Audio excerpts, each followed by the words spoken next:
السلام علیکم د پښتو شو چینل ګرانو مینوالو سلامونه او نیکی هیلې مو منئ.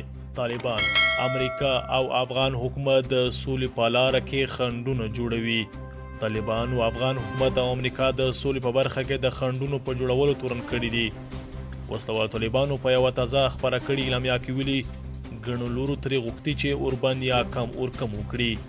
په اعلامیه کې راځي چې طالبانو د سولې لپاره صادقانه ګامونه اوچت کړي وو، خو امریکا او افغان حکومت د سولې پر هوکړه عمل ونه کړ.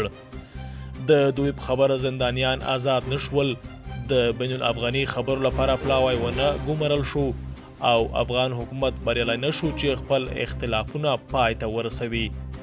وسلوال طالبانو ویلي افغان حکومت د خپلو ګټو لپاره د سولې په لاره کې خنډونه جوړوي او په خبره دوی یوازې په هغه وخت جګړه دروي چې د سولې په برخه کې عملي او رښتینی پرمختګ رامنځته شي.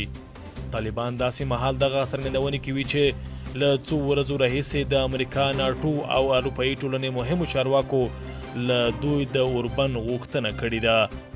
که غواړئ تازه د سیمې نړۍ او تازه خبرونه واورئ نو پښتو شو چینل سبسکرایب کړئ، له ویډیو لایک او شیر کړئ. مننه.